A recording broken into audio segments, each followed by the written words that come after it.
Salut, bienvenue sur topmusic.fr. C'est Igloo, le Mac de l'habitat sur topmusic.fr et sur Facebook. Igloo on Air pour gagner quoi? Eh bien, la montre Top Music Pierre Lanier. Je commence avec ça parce que c'est important, c'est vrai que Simonin d'avoir l'heure.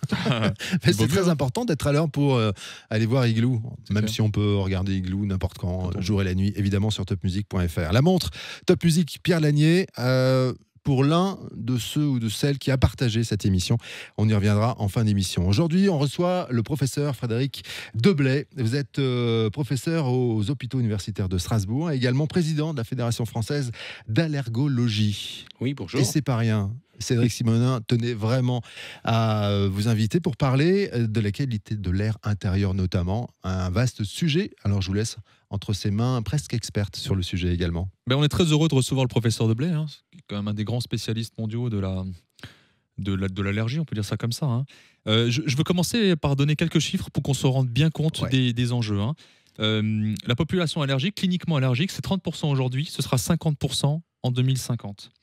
L'évolution des maladies allergiques sont de plus en plus précoces, de plus en plus sévères et durables pour 3 millions de patients. Les allergies élémentaires touchent 2% des enfants en France. Fatigue, dépression, le coût de la santé, enfin le coût pour nous tous, parce que ce sont nos impôts, c'est 1,5 milliard pour l'asthme et 1,5 milliard pour les rhinites allergiques. Donc pour entrer déjà et pour introduire le sujet, quelles sont les causes de ces maladies allergiques ? Alors les causes de ces maladies allergiques, ce sont les allergènes, comme le nom l'indique.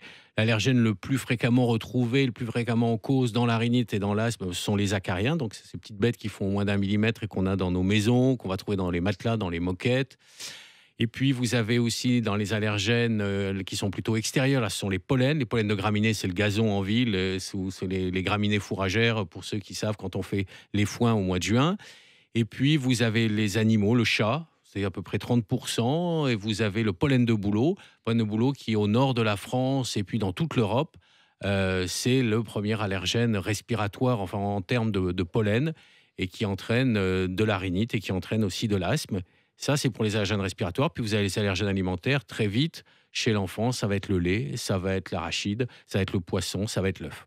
D'accord.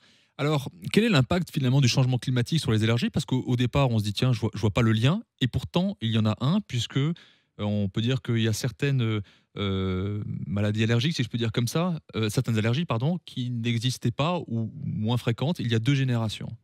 Alors, c'est-à-dire que l'impact de l'augmentation de la température ambiante, en fait, effectivement, a, semble-t-il, un effet sur les pollens. Alors, par exemple, à Strasbourg, ça n'a pas d'effet. La saison pollinique est à peu près la même. Mais à Nantes, la saison pollinique a augmenté. Il y a plus de pollen à Nantes. Donc, selon les endroits, ça a un effet plus ou moins important. Mais on est qu'au tout début, malheureusement. L'apparition de nouveaux allergènes, c'est lié aussi à notre environnement, à nos habitudes. Il y a 30 ans, les Alsaciens, ils n'étaient pas allergiques au kiwi. Ou 40 ans, quand j'ai commencé, il y avait très peu d'allergiques au kiwi. Maintenant, il y a beaucoup d'allergiques au kiwi. Donc, c'est véritablement, l'allergologie suit le mode de vie de la société. On est vraiment des médecins complètement collés au mode de vie de nos compatriotes. Et est-ce que vous arrivez à faire des prédictions, justement, par rapport à cette détérioration du climat liée aux allergies ?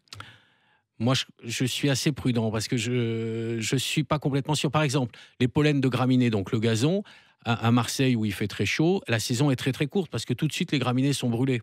Et donc, elles pollinisent très peu. Donc, on peut imaginer que dans, 30, 40 ans, 50 ans, à Strasbourg, on est la température de Marseille, il y aura peut-être plus d'allergie au pollen de graminées parce que les pollens sont grillés. Mais par contre, on aura peut-être, l'allergie à la pariétaire, qui est une plante du Sud, qui viendra. Donc, c'est vraiment très difficile. Ce qui est clair, c'est que ça a quand même un impact sur la saison pollinique. On a l'impression quand même que les saisons polliniques s'allongent. Alors, Igloo, le Mac de l'habitat, quel est le lien entre allergie et habitat ? Il y en a un, puisque c'est un travail qu'on a initié ensemble. Et il y a 5 ans, on s'est rencontrés, on a beaucoup travaillé sur l'habitat, sur l'offre que l'on propose. Est-ce que vous pouvez nous en dire plus sur finalement quel est le lien direct entre habitat et allergie ? C'est-à-dire qu'en fait, l'habitat, c'est une espèce de biotope. Et je vous ai dit que la première cause d'allergie sont les acariens. Les acariens vivent à l'intérieur des maisons.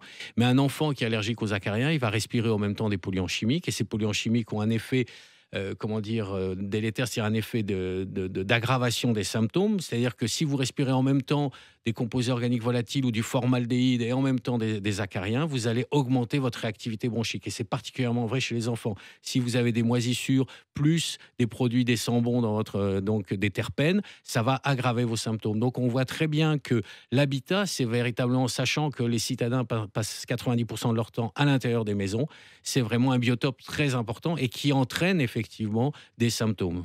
Alors vous voyez, Eric, il y a 3 axes que l'on peut traiter dans l'habitat. Il y a l'axe produit. Qu'est-ce que l'on met dans les logements en termes de produits?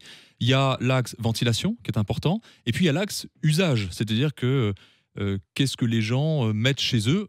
Professeur Deblay a parlé de ces bougies parfumées, les sambons qui sont catastrophiques. Papier d'Arménie, je crois que c'est les huiles essentielles. Les huiles essentielles. Les meubles aussi. Les meubles, alors. En termes de matériaux, est-ce que vous pouvez nous en dire un petit peu plus? Puisque vous avez parlé de composés organiques volatiles, qu'est-ce que c'est finalement un composé organique volatile? Composé organique volatile, c'est une substance chimique qui va être,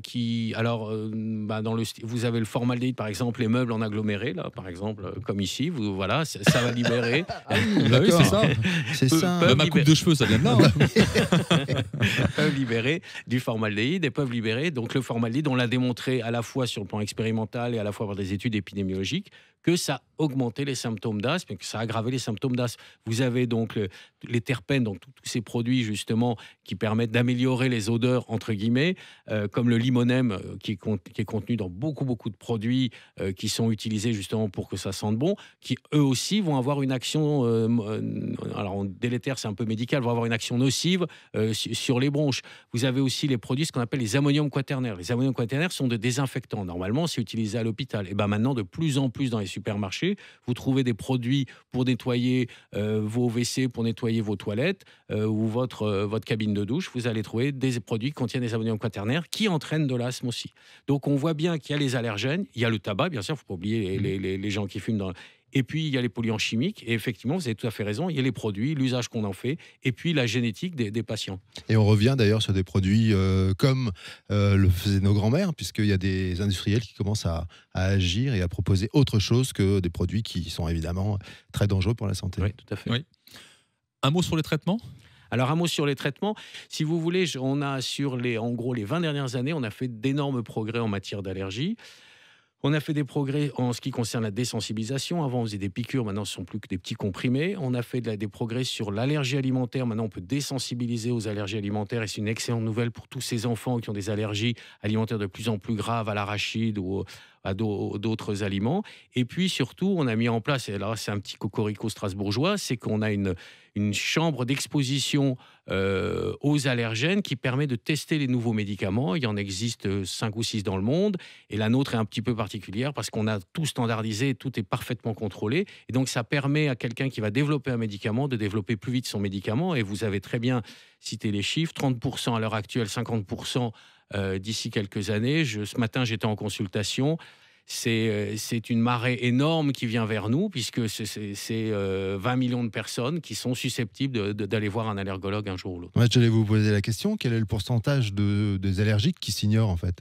Alors, il y en a énormément. Alors, on sait qu'en France, il faut 7 ans quand vous avez une rhinite allergique pour avoir accès à un allergologue. Et pourtant, la France, on a des pays les mieux dotés en matière d'allergie. Ça, c'est le président de la fédération. C'est pour ça qu'il vous dit ça. On a lancé une grande campagne Allergie, environnement, mobilisons-nous.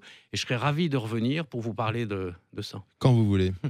Donc vous voyez que le lien entre l'habitat et les allergies est important. Ouais, on aura peut-être l'occasion de faire une émission, je me souviens, de l'air intérieur. De l'air intérieur, oui, avec l'étiquetage des matériaux, etc. Comme quoi, c'est plus pollué à l'intérieur qu'à l'extérieur. 5 fois plus pollué à l'intérieur qu'à l'extérieur. Et ça paraît complètement dingue, on n'y pense pas, mais c'est ça, en fait. Merci messieurs, à très vite dans cette émission sur topmusic.fr, dans Igloo. Alors la montre à gagner bien sûr pour ceux qui partagent l'émission, on en tirera un au sort ou une au sort parmi tous ceux qui ont partagé Igloo aujourd'hui avec cette émission spéciale autour de la qualité de l'air intérieur. Merci professeur, merci Cédric Simonin, à très vite sur topmusic.fr.